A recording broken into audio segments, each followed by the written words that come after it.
Welcome one and all to Down Here on Earth podcast. I'm your host, Aaron Lane, and I'm going to get right to it today because I have a special guest with us, Mr. Wesley Bower. Not Bowser, not Bowers, not Bazowser, or whatever everyone says. Much appreciated. Yeah, man, no problem. Man of many talents right here. We're going to talk about all of it a little bit, but if you want to introduce anything. Okay, so my name is Wesley Bower. This is my first time being on a podcast, so it's a pretty cool experience. I've known this guy forever, but a little bit about me. I grew up in Waycross, Georgia. I've known this guy since he was a wee lad, probably about, 12 years old or something like that. I just recently moved back to town after being gone for probably over a decade. Yeah, Man, over a decade. 10 years. Dropping that bomb lately. Yeah, I moved back to start my own company, which I'm sure we'll get into a little bit. Absolutely. But yeah, I'm just happy to be here. Appreciate it, man. Absolutely. Yeah, speaking of being like 12 years old, I believe I met you at Central Baptist Church had a skate park that they did every Thursday night. You could go out there and you'd skate. They did like a little devotional thing and then skate for another hour after that. And that's how I met most people from Waycross. And I remember seeing you out there shredding and being like, "You want to play a game of skate, man?"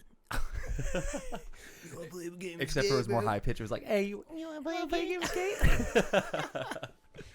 And one of the tricks, I just dropped down on the quarter pipe. Yeah, I think.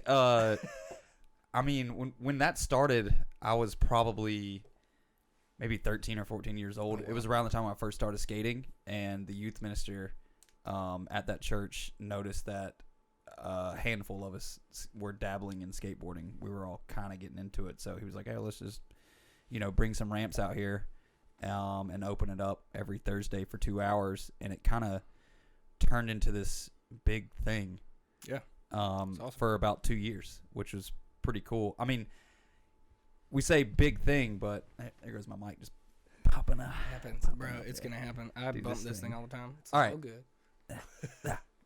Okay, it's back in there.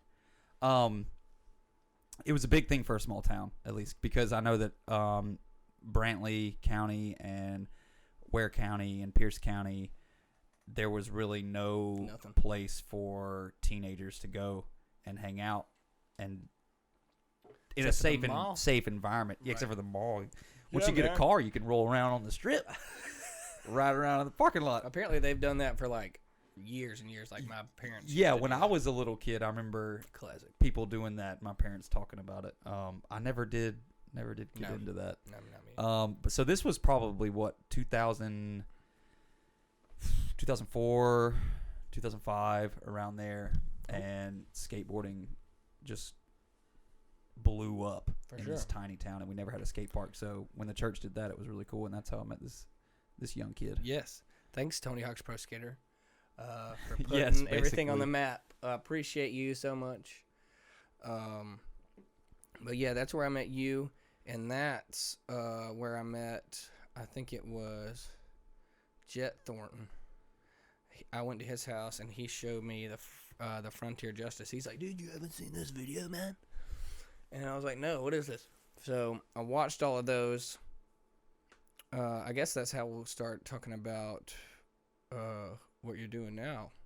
Yeah, that's how far back it goes. For sure. Really. So filming and editing and producing actual physical DVDs, and I think you said the first one's a VHS, right? The first one was a VHS. Man, that's awesome. So basically, the first, I guess it would have been my freshman year in high school. I met some buddies, and we just started skating, Ben and Winston, a bunch of other guys. Nobody else probably knows what I'm talking about, but we had a core group of skaters that I met at high school. And I always had a camera. I grew up with a family who always had a camera. My birth was one of the first things my parents filmed in 1988. So that's awesome. They always had a VHS camera. And I think this was back when they had the high 8 high 8 cameras, so slightly smaller tapes. Had to So plug it into the wall. Yeah, so I always had like access to a camera, so I could just grew up around cameras. And when I got into skating, and I met other guys that skated who watched skate videos, and we all hung out and skated together, watched skate videos together. And I said, well, let's make skate videos. So we created a team called Frontier Justice. So for that, Great name too. yeah.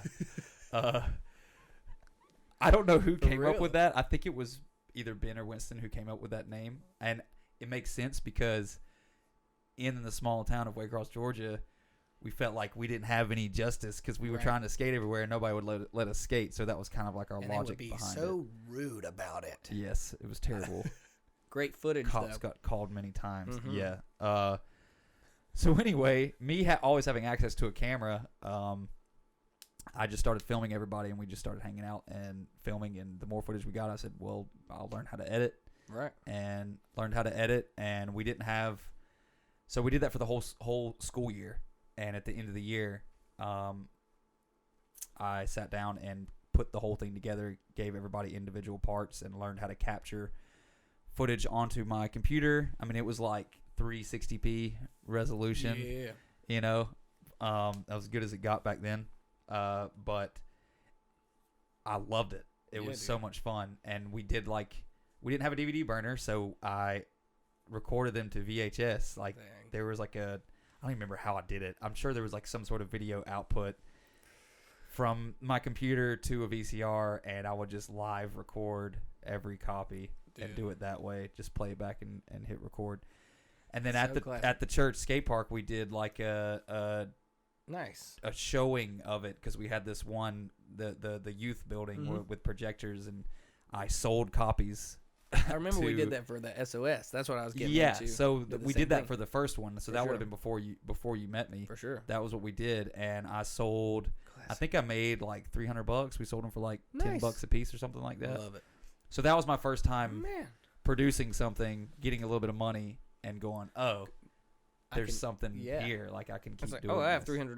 Right. Yeah. And at 14, 15 years old, that's a lot of money. I'm gonna buy so many skateboards. Yeah. Buy a bunch of blank decks and man. travel out of town with your buddies. That's gas money right there. That's awesome, bro.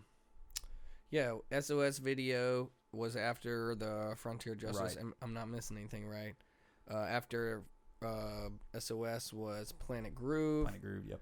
Planet Groove was the Garage Days, which was heavily influenced, I'm sure, both of us. Just being able to skate the garage and meet so many cool people and do competitions and different things like that. Yeah, I actually worked there for a summer. Right. Remember the lock-in? We did a lock-in. Yes. Oh, Lord. And oh, man, good stuff. Rick, the owner of Planet Groove and the Garage Skate Park, had a taser that he liked to run around with. Oh, my Lord. Which we had a lot of fun with that.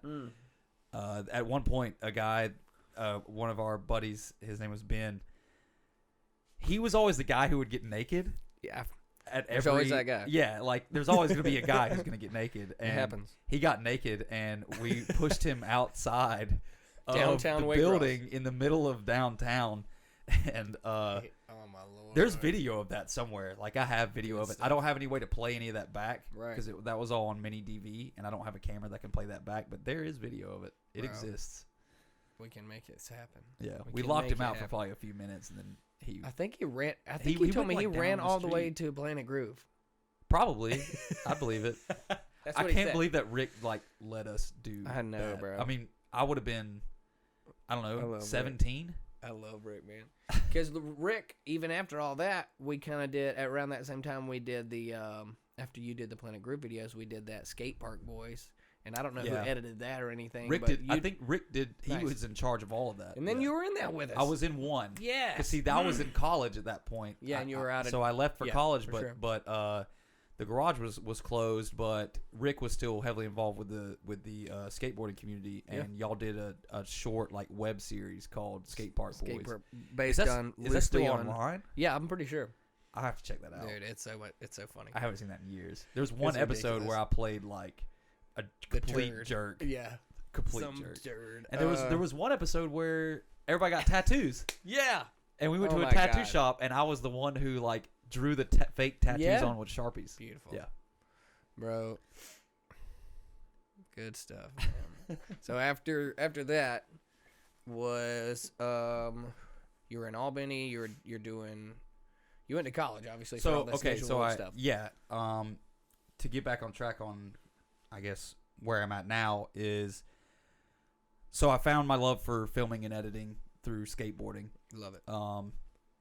And then I just assumed college was the next step because that was what the school administrators told me, and that You was have to go to college. yeah. And everybody in my family went to college and everything, so I was like, all right, I'll go to college. So go to college. I ended up going to Valdosta State University for mass media, which is mass media. I didn't do any real research into it, and I did tour the campus once, and I was like, okay, cool, yeah, That whatever. sounds, Like, yeah, that seems legit. yeah. So let's not that over. So anyway.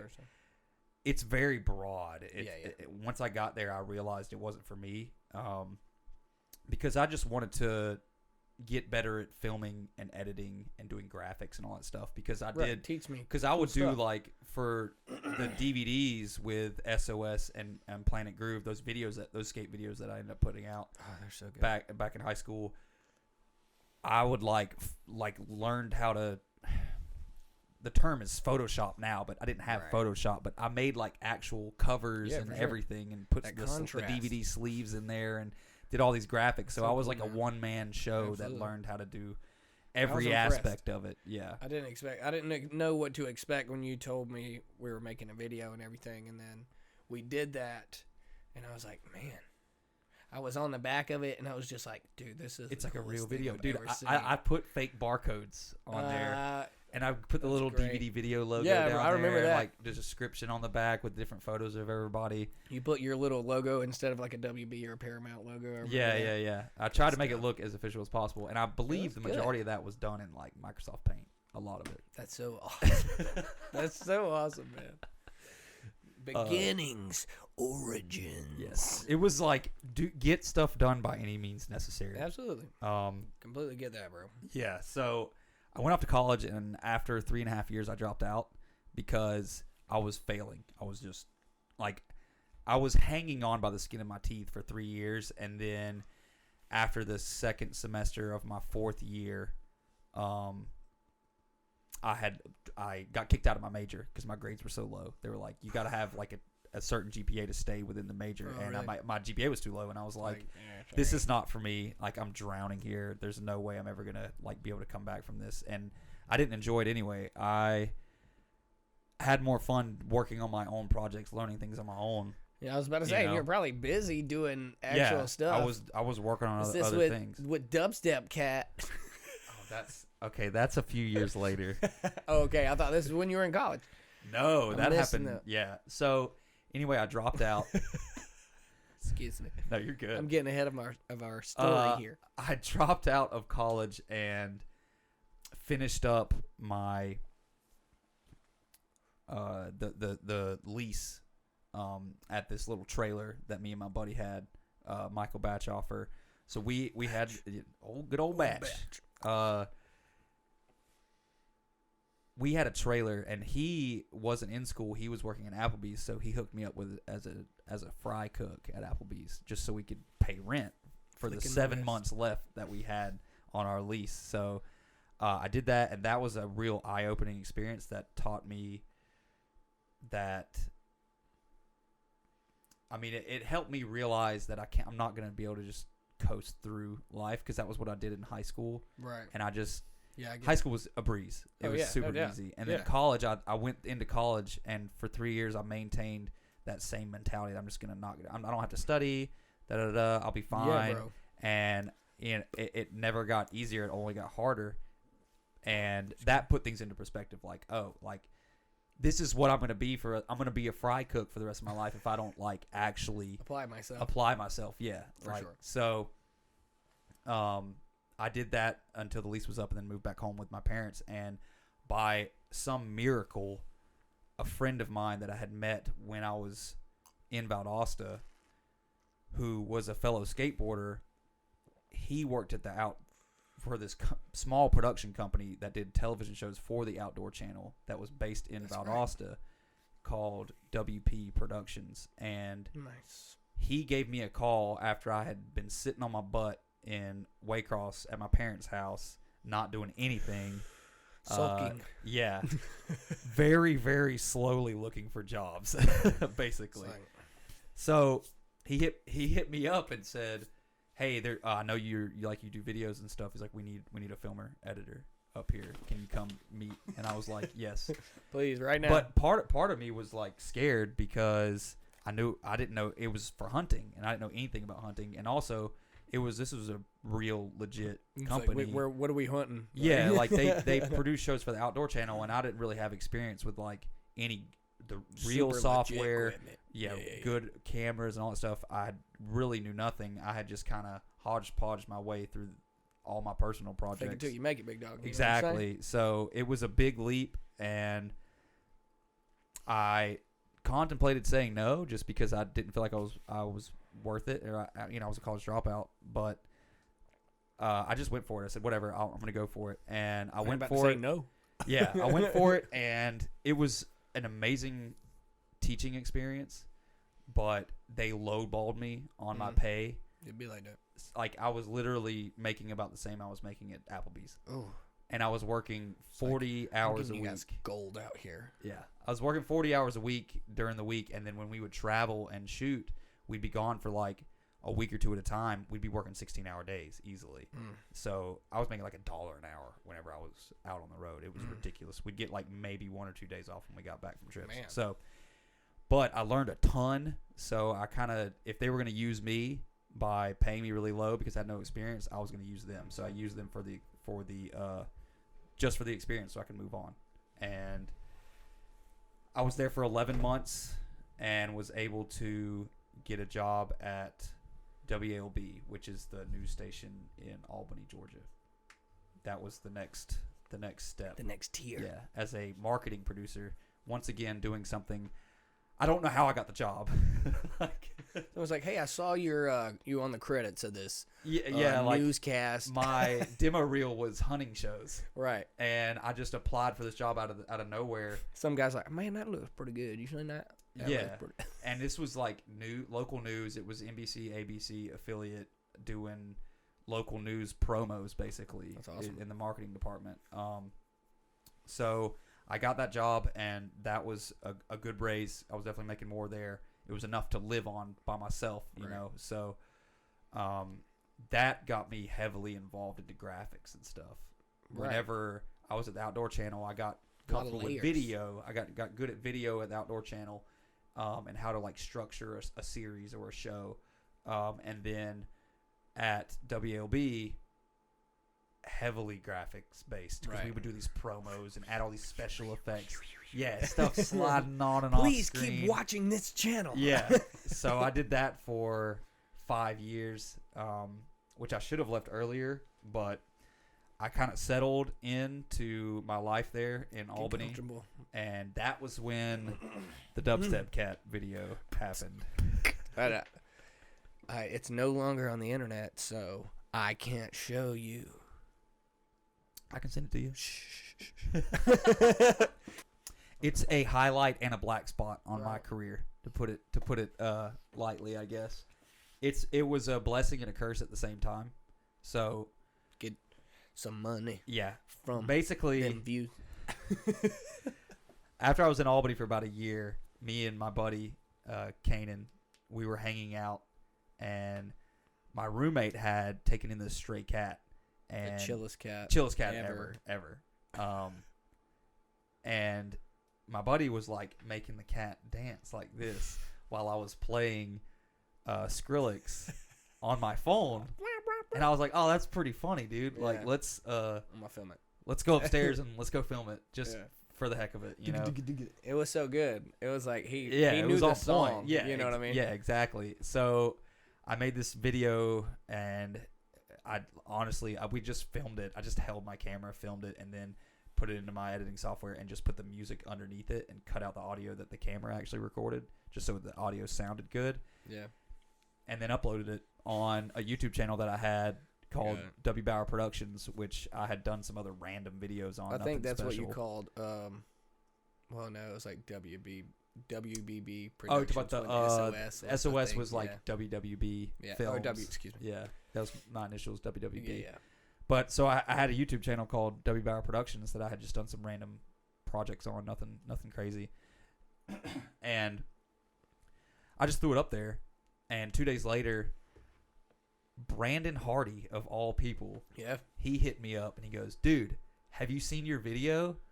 It's blowing up on Vine." Way. Oh, okay, nice. He told me it's blowing up on Vine, which I don't even think I had Vine at the time, but like this would have been like recorded it and did 2013, like around the time when Vine was starting to kick off, and 6 seconds. somebody had taken a clip of it and thrown it up. Yeah, a 6 second clip of it. Y'all the realest. And thrown it up on Vine, and then through that, it blew up on my YouTube channel. Awesome. And how many views was like the? Oh wow. The most views I got in one day was 800,000. Wow. Yeah, it was at like 500,000 when I checked. So within the first couple of days, it hit 500,000, and then overall, before I took it down, it was at like 25 million.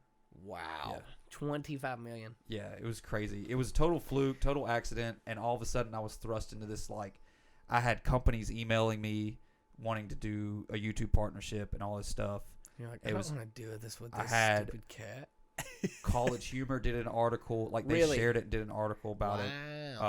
Yahoo News did an article about it. Like, I remember they emailed me. Like, I was at work. Remember that, a couple of days later. And Yahoo News did a news story on Dubstep Cat. Yeah, Yahoo's irrelevant now. That sounds like they were pretty irrelevant then. Yeah, exactly. If they're reporting on viral cat videos. No hate on your Dubstep Cat video. I got plenty of hate for it. Yeah. Yeah. Oh, I'm thankful that it happened, but yeah. this is the dilemma. So I was able to get monetized through a company called Jukin Media. Basically, what they do is they work with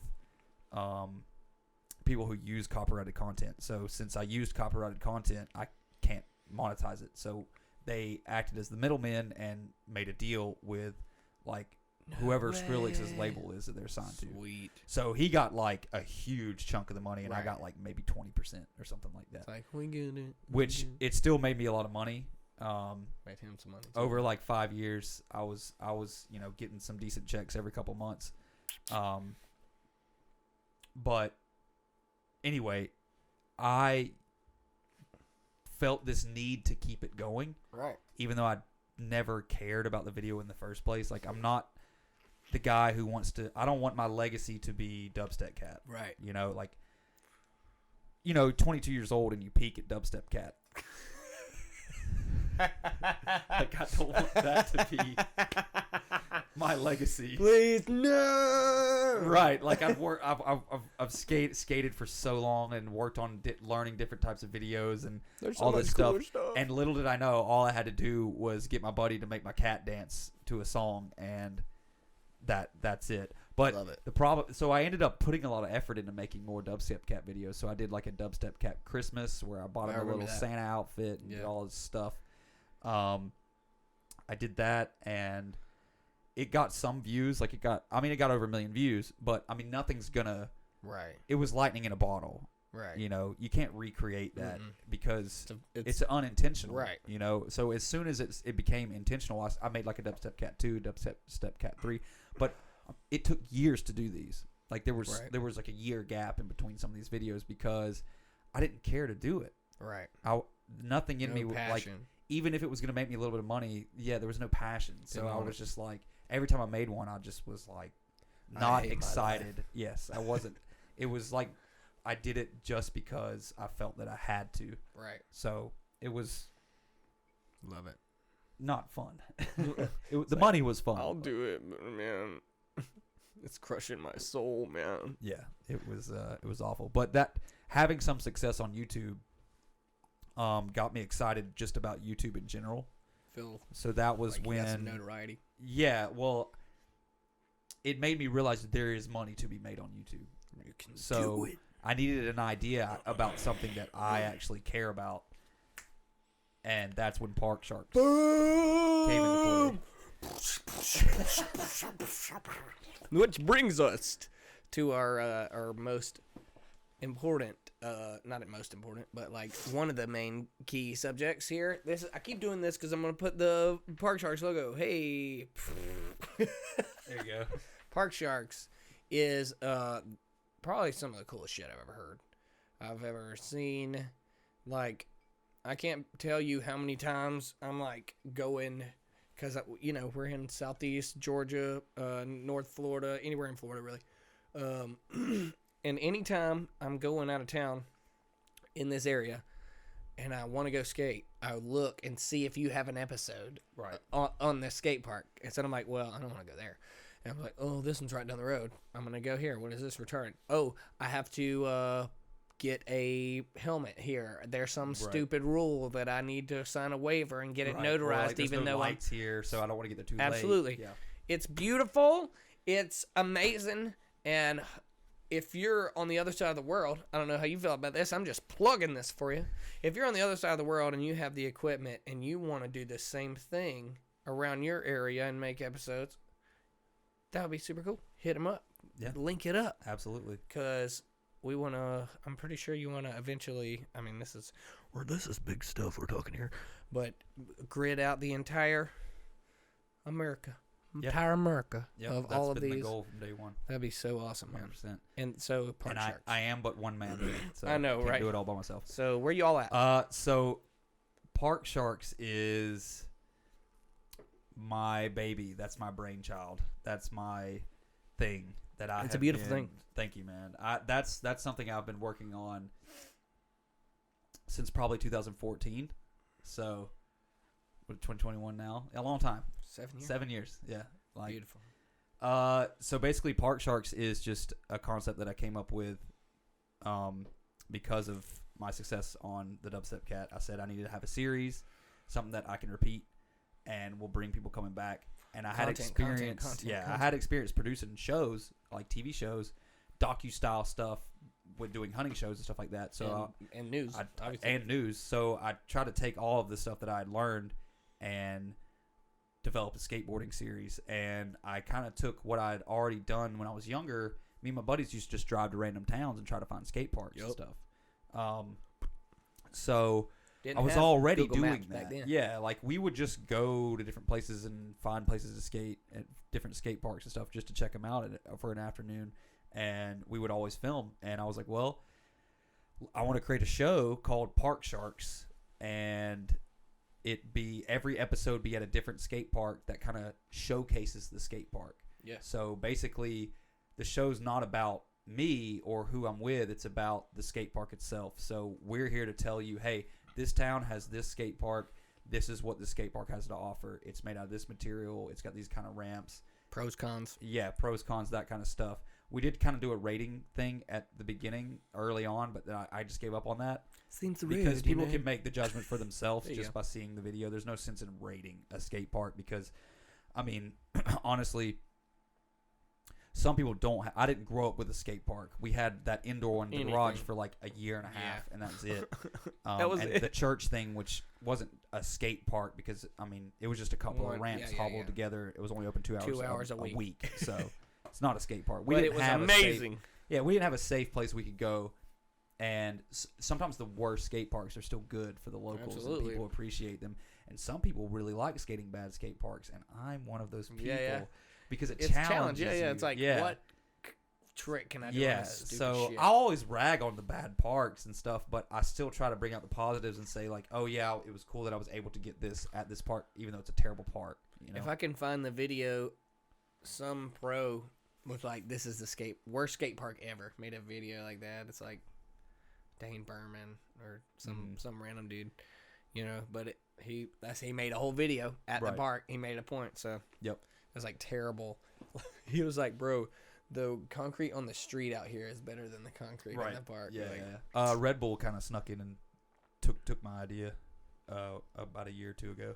They started posers, dude. Yeah, but they, it's Red Bull. But I still be buying Red Bulls. You know what I'm saying? They're just staying like California, Southern California area. They've been going around and raiding skate parks and stuff. But anyway, but all the the famous cool ones, right? No. No. They Are they getting go to deep? some bad ones. Well. Yeah, they go to some bad ones. That's funny. Yeah. That's me eating words. But I'm trying to do the entire the country. Like obviously when I first started I was like, yeah, if this turns into something, I'd love to just review, showcase every single skate park in the country. It's That'd a be crazy fantastic. dream that's basically unattainable, but that's good. That means I can just do it forever. Right. If it actually gets properly funded. For sure. So I've been doing it now for 7 years. 7 years. That's right. That's what we 7 said. years. 7 years. And we did it. Me and two of my buddies, Kanan and Chino, we really hit it hard in 2015. I met Chino. Was the other guy there too?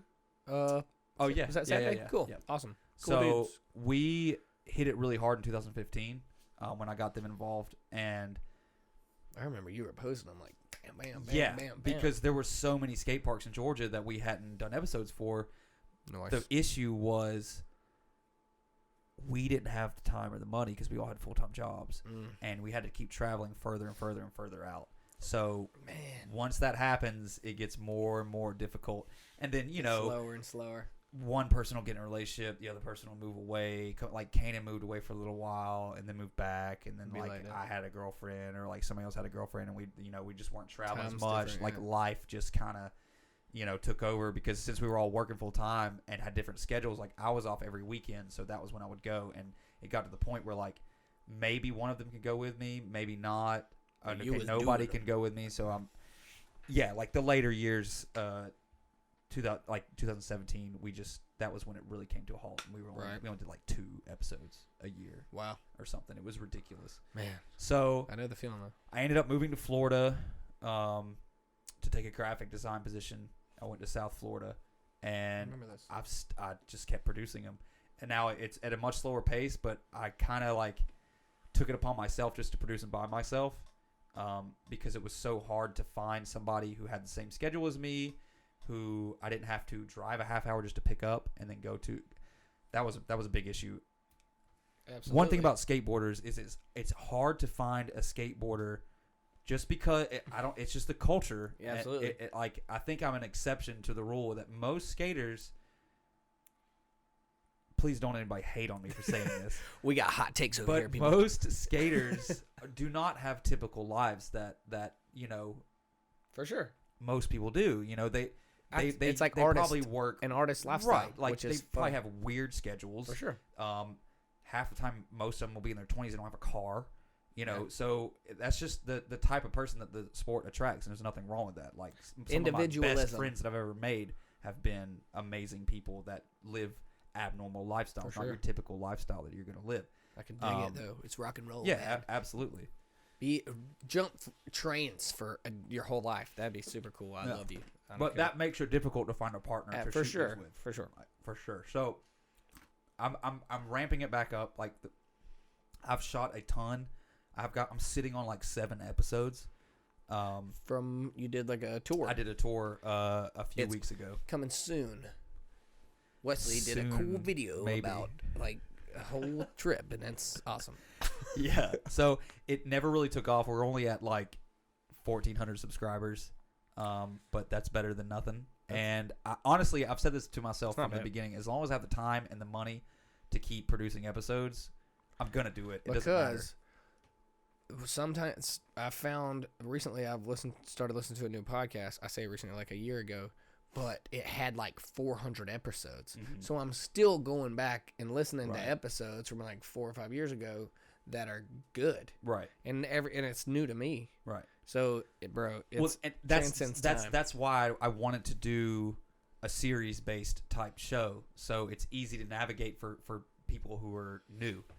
I mean, in the title of every single episode, it has the episode number and then the city and then the state. So if you just happen to discover Park Sharks through YouTube's ridiculous algorithm that nobody can figure out, but people say they can, but Yeah, whatever. it's insane. You're full of it. 100%. But You're full of it. it's easy for someone to navigate who has just come across it. They can search for the state within For my sure. channel and find their state if I've been in that state. I mean, honestly, I've only been in the majority of it's just been in Georgia and Florida because that's what's near me. But there's so many. But I mean, I've filmed close to 70 episodes. Nice. Which is pretty wild. Thinking back on it. I remember when I was on fun. episode 5. So Busting them out. that's right. They were cool, man. They're all cool. I enjoy every single one of them because it's like not gonna waste my time doing that. If it's bad or if it's like, man, that looks awesome. I want to go there for sure. There's some pretty interesting and weird parks out there for sure, and some of it takes a lot of research just to find. These hole in the wall places. Mm-hmm. A lot of places I've found just through other people. You should do the block down there in. Oh yeah, that'd be a good one. Yeah, in Jacksonville, I definitely. That's one thing is, I grew up in this area, but I didn't start parks until I moved away. So there's still like the whole east coast of Georgia and Florida. I haven't touched. You haven't been down there to the Brunswick parks? That's the only one. What Brunswick about and St. Simon's? Okay, those are the two. But and the there's hotel, of course. There's Savannah, and there's a couple of smaller towns around the Savannah area. Head, they all have skate parks. Nope. And then there's tons of them in Jacksonville. Absolutely. And then just go south down the border. I haven't hit any of those areas, so there's still tons of stuff here to hit. You're talking about like Cocoa Beach, stuff like that. Yeah, all that stuff. I think Fernandina is the only one that I've done. Yeah, that's on the coast. Man, that's crazy. Yeah. Which Fernandina isn't that bad.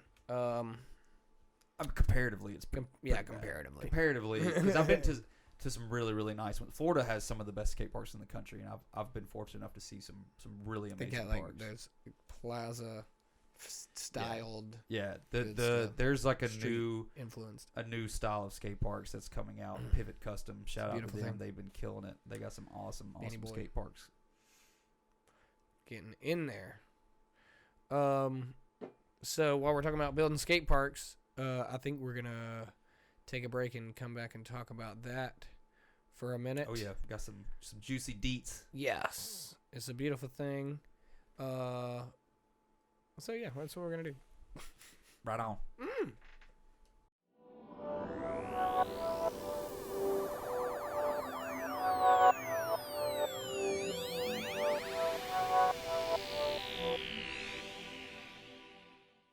Let me see if anybody jumps in before we get started. I mean, people will come and go. It's just the way it goes. Somebody joined. All right, what do we say? Ramptech.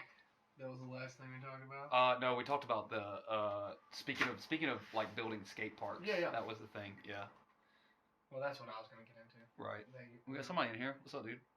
I'm live with this guy right here. We're about to be live. There he is. All right, we're back from our break, and we're talking about skate parks. We're talking about skateboarding. We're talking about the next chapter and something I'm excited about coming to even this area.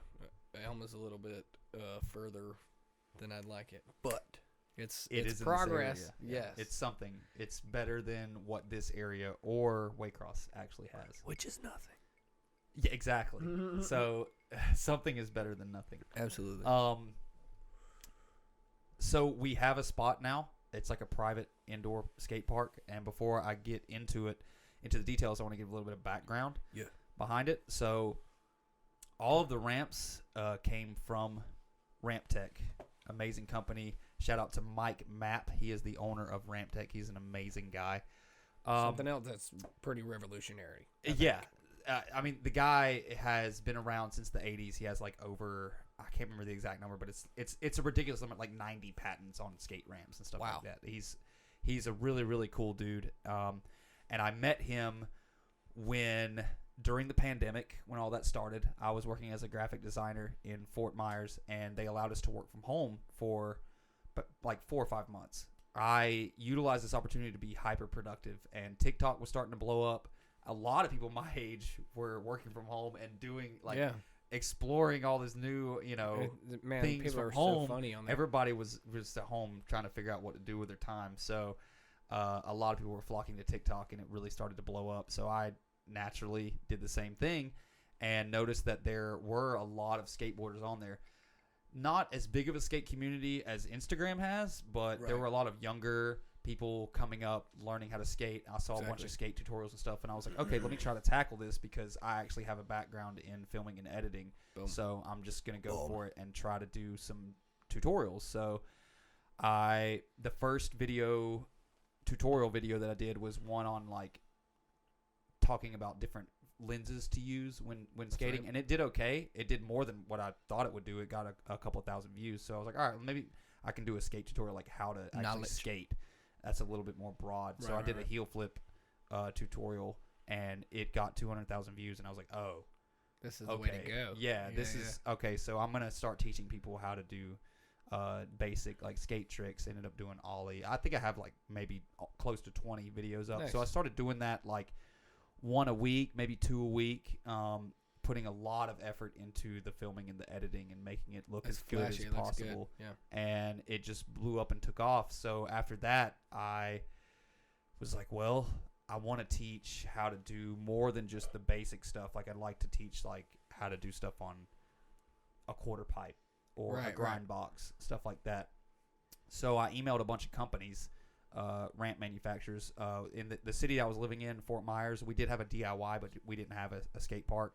And I needed like a place where... For those of you who don't know, DIY is like a slab of concrete that you just make into a skate park. And hopefully the people that own it, that have been neglecting it, don't care that you wanted to do something cool with their stuff that they don't take care of. Anyway. Right. So we did have a DIY that I did some filming at, but I really wanted to get some ramps of my own so I could, in my own time, take them to an undisclosed location where I wouldn't be bothered and I could actually focus on these videos, because sometimes filming these videos, it takes up space and I don't want to be in people's way.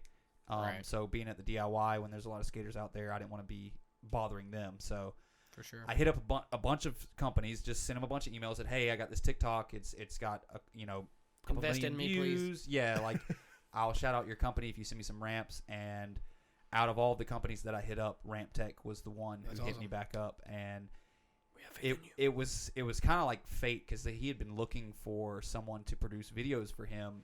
He needed somebody to produce assembly tutorial videos. Here I am. And I'm the perfect person for that. It just happened. Oh, I'm just happen to be so good at everything that you want. Right. I actually had a lot of experience producing videos and doing all the graphics and all that stuff. So he sent me a 2-foot quarter pipe as a trial run. Said that I've skated.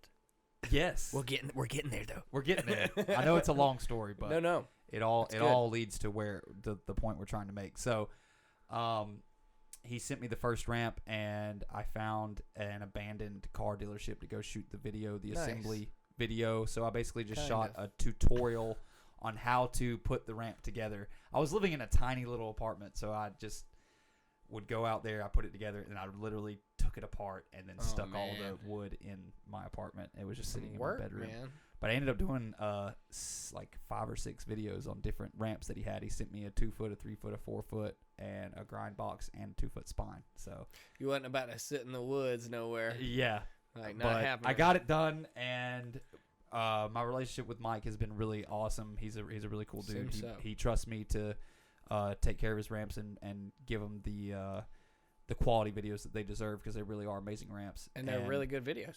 Thank you, man. I appreciate that. So through that relationship, let's fast forward 6 months later, I moved to my hometown of Waycross to start my own production company. I had saved up some money during the pandemic and decided I was going to move when my contract was up. And I moved back home. My parents were gracious enough to let me live with them, and I had all these ramps, and I was just sitting there. And my goal was to get my own space eventually once I made enough money starting my own production company or multimedia company. And I randomly get an email from Mike of Ramptech, and he goes, "Hey man, a guy in your area just bought a 4-foot half pipe, and he's putting it in a skate rink." And I was like, "What?" And he said his name is Aaron. I was like, "I know it's not Aaron." I know it's not this Aaron. I'm not he'd have buying- told me. Yeah, and I ain't got money like that to own no skating rink. Yeah, and you were the first person that I hung out with when I got back into town. Like I immediately hit you up and we went street skating for sure. And I definitely want to tell you, hey, I have property in Elma, and I'm gonna put a skate park in there. Yeah. No. Yeah. No. So Foreshadowing. after I asked him, I said, "Well, what's his last name?" He said Alderman. So Oh, this kid's my cousin, by the way. yeah, it turns out it's First this cousins. Aaron's cousin. Yeah. Different Aaron, but it's his cousin. But Wild stuff. I was like, okay. So I looked him up on Facebook, and I was friends with him on Facebook, but I didn't realize it. So I sent him a message, said, "Hey man, like Mike, the owner of Ramptech, just hit me up and said that you got a half pipe." And he was like, "Oh yeah." So what's that about? Yeah, like what's up with that? Hey man. So he was like, "Dude, come check it out. Like we're still building it." He gave me the address. I went out there. It's only like 24 miles from where I'm currently living. It's an old skate rink. That's beautiful. Which I think before it was a skate rink, it was a bowling alley. Yeah, there's bowling pins in there too. Yeah, there's bowling pins. There's a bunch the of floor skates. is bowling floor. Like it has. I've never been able to really do slick. backside 360s until I got there. Until you got there, exactly. I haven't got them front side yet. Yeah, but I landed one backside the other day. it can be a pain. It was fun. You get used to it. Man, it feels so good. Yeah, so I went Landed out a lot there. of tricks out there. He was building that ramp, and I worked with him for about 4 days straight trying to get the ramp built. There were some issues with it because someone else was building it that didn't really know what they were doing. They skipped a lot of steps. So since I had whoever you are, whoever, I don't know who it my was, Lord. but please, if you purchase a ramp from Ramptech, either watch one of my videos that teaches you how to follow the instructions and how to build the ramp step by step, or at least follow the instructions that just come read with it. the thing. Now, Just don't get me read wrong. it. His half pipes are no joke. They're legit. They're huge. They're gonna it's take you fantastic. several days to build because they're top notch quality. You're paying good money for it. It's not some like untreated plywood that you're gonna get from Keen Ranch or something like. But I mean, It's Keen Ranch fantastic. is an amazing company. I watch their videos on YouTube, but it's just a different level of quality. For sure. That's why you're paying so much more money for it. It's so smooth. Yeah, but you really have to pay attention to the instructions because we struggled just trying to fix some of the issues, and I had to have conversations with Mike in order to make sure everything was right. Well, we finally got it dialed in, and we got it built, and it's one of the best mini ramps I've ever skated. Really and is. a huge shout out to Aaron Alderman for allowing me to use that space and You're the man, bro. helping realist. the community, the skate community grow, which has been dead for the past decade. I've heard it's just horrible. You can't find It anybody really to does skate make me with. sad. I'm being Yeah. sarcastic, but it really makes me sad. It got this guy back on his board. For sure. Oh my God. That thing is so beautiful. And I'm like, I've skated what's that pivotal that Ben does? I've skated mini ramps that is that the name of it? That he's Pivot Custom. Pivot Custom, excuse me, yeah. Mini ramps that he's done all himself that were just beautiful. I put them up to that same par. Right. And it's ridiculous that it's like you get like an assembly pack.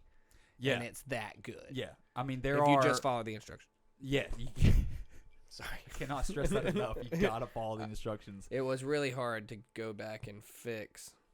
I cannot. But I'm always been the kind of person who.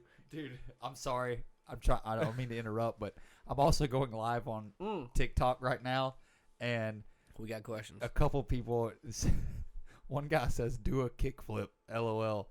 Because the last time I went live, I was actually skating. Yeah. And here I am on a podcast. I love it. Sorry, I can't do a kickflip. I don't have any tech decks around, or that would be the most ideal thing. Because I been teaching people how to do tricks on TikTok, and that's what they typically look for whenever I go live. That was funny. How do I get you're better funny. at ollie? You're probably not jumping or popping hard enough. Those are the two main factors. Okay. Work that booty out, son. Work the booty a little bit. You do. Just jump. Just jump It's more. easy, bro. Just No, jump. No, I'm saying just in your free time, just try to jump more. Just jump as high as you can. Well, stretch. Unless you're a kid, who it doesn't matter. If you're like 16, just jump really high all the time. That's mine. Eventually, you'll be able to pop higher. There you go. Because your technique will get better with time. Yep. Oh yeah. I mean, one of the crazy. I mean, how long did it take you to learn how to ollie? I got the ollie pretty quickly. Like comfortably well. Like, yeah. Like how long did that take?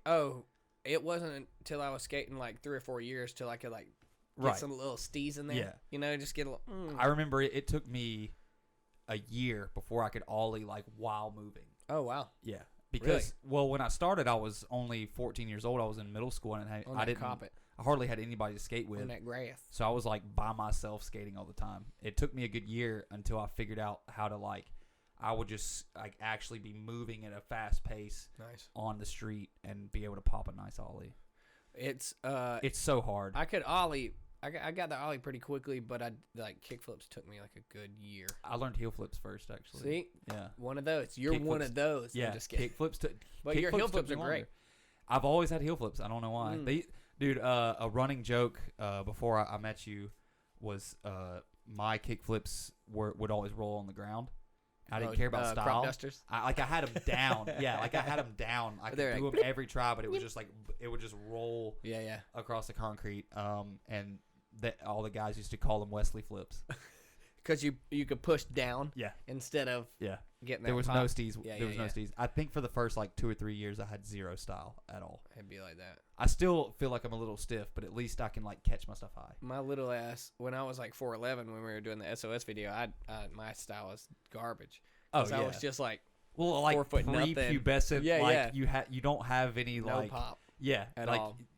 You can do some stuff, but everything's super low because you just don't have the strength to really my little tiny carry legs, your weight around. Little tiny legs. But you can take some slams when you're young, though. That's the thing. That's why I'm scared to do anything now because I still had because I had like a growth spurt between like my 9th and 10th grade year. Literally you were so short, and now you're like a lot taller than me. I literally grew a foot yeah. in like a summer.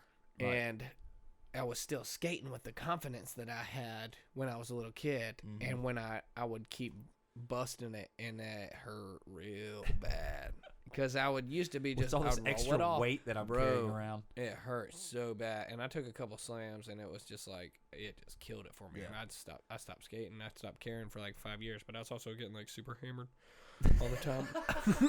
So it was like a downward spiral. You know how things happen.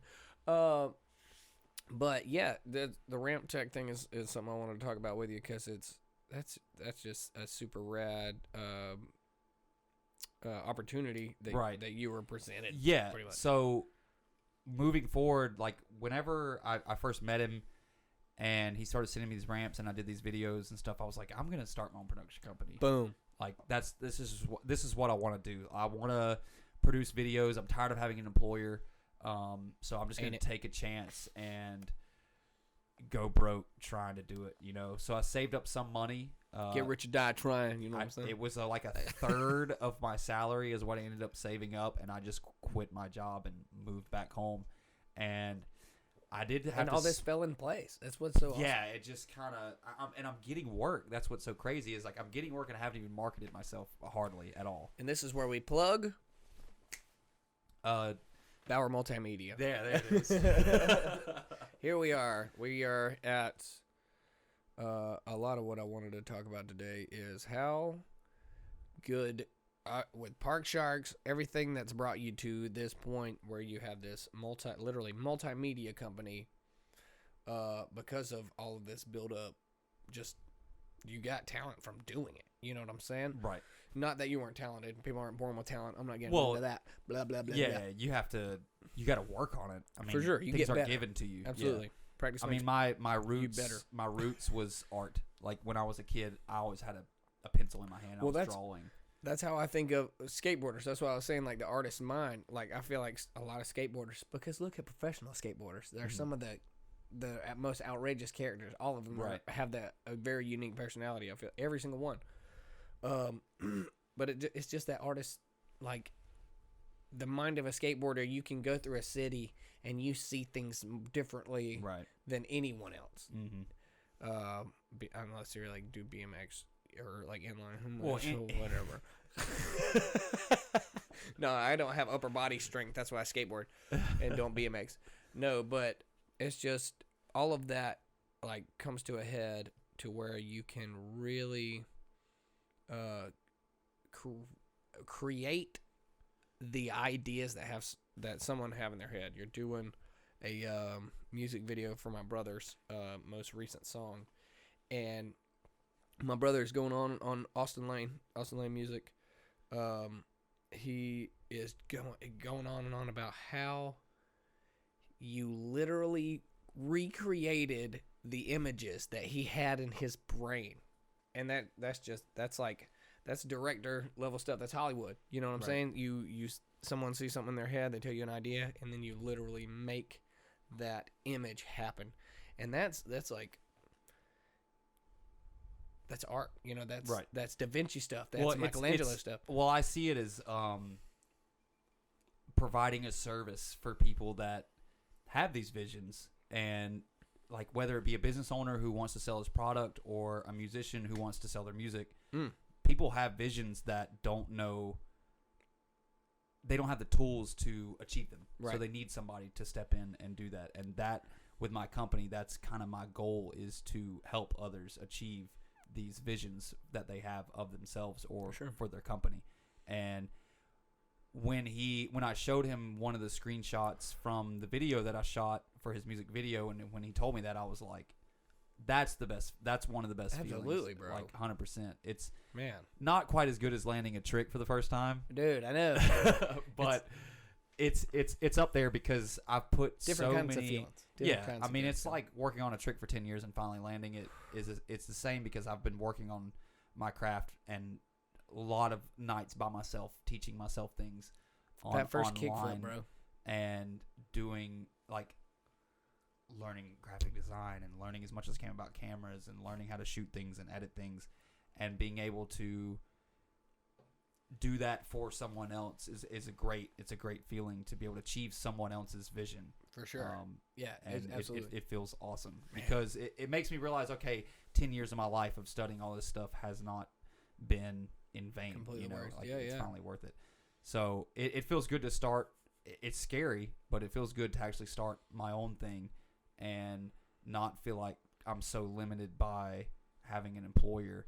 I mean, if I look back at the history of all of my jobs that I've had in the media industry, every single one has been a different job title because there's so many facets to it that I wanted to learn about. Yeah. And every time that I've tried it, I ended up being successful at it because I have that like curiosity and level-headedness to just get in there and I can figure it out. Yeah, you get in there and you just do the work. You just do the work. Absolutely. So it's great knowing that I can take the things that I've learned over such a long period of time and actually put them to use to not only benefit myself personally without having an employer, but to benefit those who seek me out. Need your services. Yeah, exactly. Beautiful thing.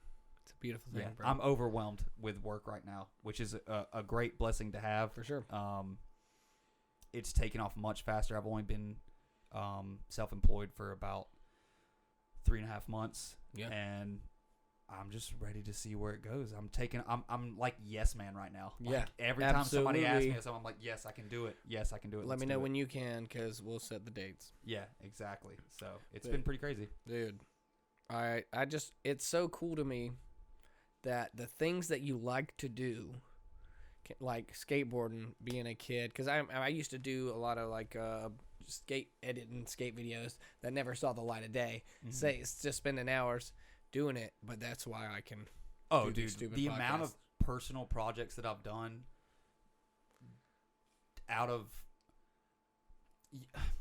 there's countless projects that I have done that I've put online and it got zero recognition from. Right. Like just a handful of people that I personally know, but it never took off. Like I've been into the music industry. I've been into doing 3D graphics. Like just I've been creating things, trying to see what can happen and where it will take me. And 90 to 95% of it, nothing. Like it's all online, but nothing came of it. But just throwing spaghetti. That's kind of what you have to do. Like if you're going to be in the creative field. I mean, either you can hyper focus. There's several ways to go about it. You can hyper focus on one thing and become the best at that one thing, or you can do several things and see, where the chips may lie, what sticks, and where you can go with it. And that's kind of how I've approached everything, is the whole master of none mentality, jack of all trades, master of none. So I've just tried to take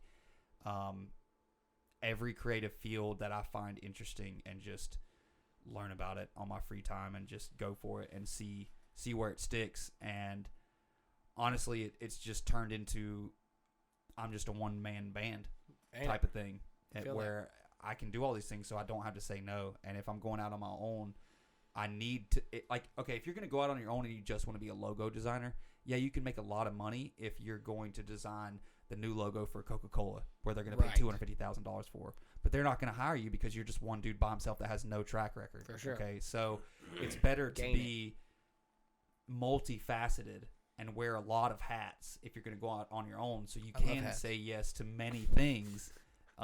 Because if you hyper focus on one thing in the beginning, it's going to be really, really hard to find work. For sure. Don't limit yourself. Right. You hear us out there? Don't limit yourself. You're beautiful, and you do lots of cool stuff.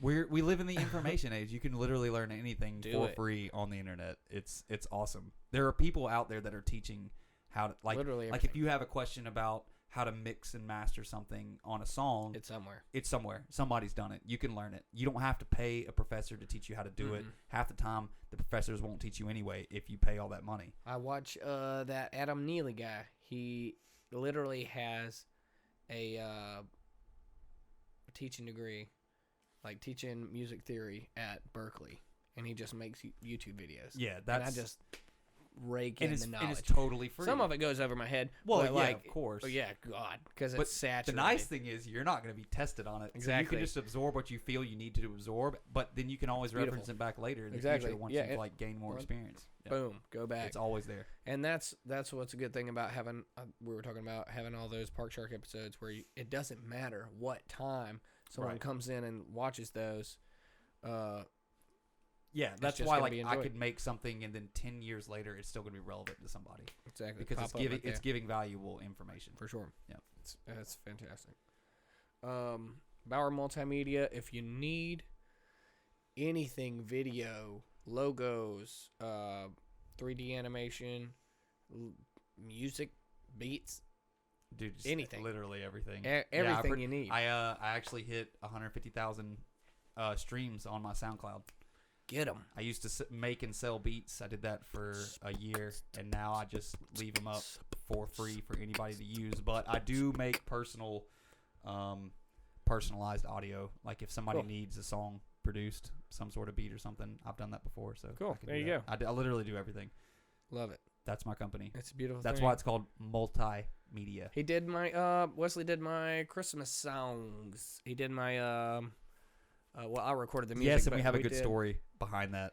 I'll be home for Christmas. Yes, so back in December, he hits me up, says, "Hey, I got this song that I recorded. It's a cover song of I'll Be Home for Christmas, and I want to shoot a music video for it." And I was like, "Bet, let's do it. This will be awesome.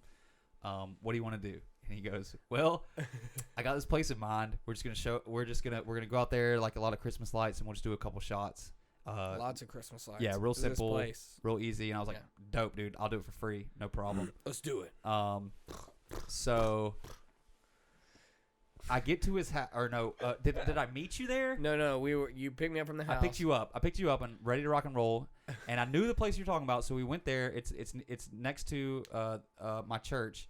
And it was a Wednesday. It was Wednesday. And it was about 6:30 or 7 it's when this people really, usually it's go to this church like down here in South Georgia. Upper middle class, if not rich, like for sure. upper class house that they every Very year nice. they Very always large. have like ridiculous Christmas lights. Overkill. I love it. And everybody knows it in this town. Like it's the perfect place for us to shoot this music video. If you didn't I wouldn't have to set like up Christmas. any equipment. Like you can basically just walk around and it would be good to go.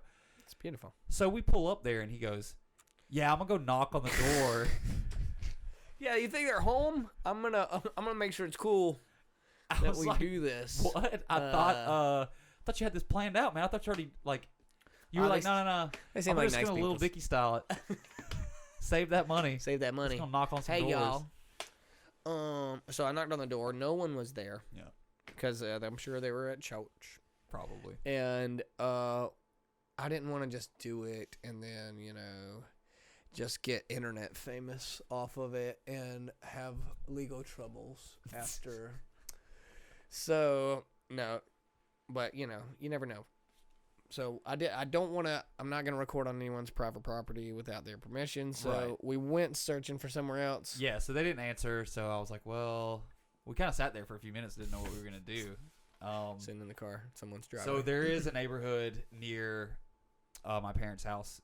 Every house on that street usually puts up Christmas lights, and usually like one or two of them will be pretty decent. Yeah. Nothing on the level of the house that we were no. at. I mean, that's the best place to go. It worked out. But it worked out. Like, he knocked on the door, and Super nice lady. yeah, she was totally She was cool. a teacher in Ware County, and I don't remember her name right now. Okay, that's fine. Wait, no. Didn't you? Jennifer Strickland. Oh, I was gonna say, Jennifer did you Strickland. tag her in the video or anything? I like did. that? Yeah.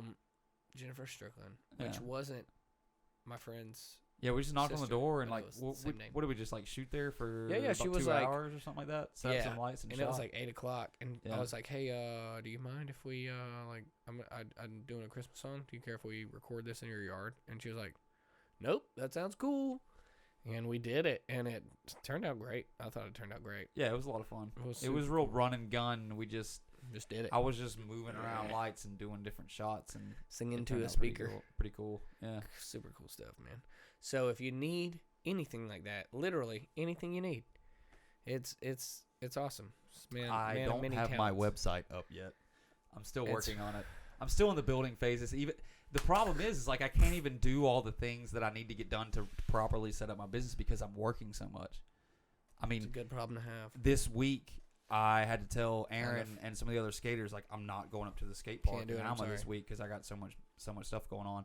But I've been trying to got do this stuff to podcast with him do. for a while, so he hit me up today and I Yes. was like, I'm definitely coming in. We gotta do So it. we're gonna hype, master everything.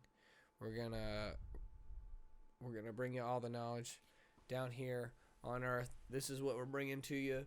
Literally, all the good stuff. All the good stuff. But definitely had to get Wesley in here. He's the man. He's impressive. He's doing the work. He's out here making magic happen. Okay?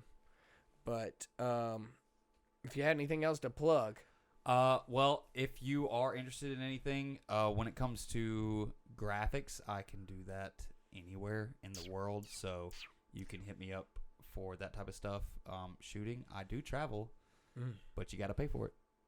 I have clients in South Florida that I've driven to go do some stuff for, and I don't have a problem with traveling as long as it fits into my schedule, and you'll pay for it. But anyway, if you want to, if you want to contact Money talks. me or my company, probably the best time right now would be to hit up me on Instagram, which would be Bower Multimedia. That's BOWER Multimedia on Instagram, or hit me up personally at Wesley Bower 1 on Instagram.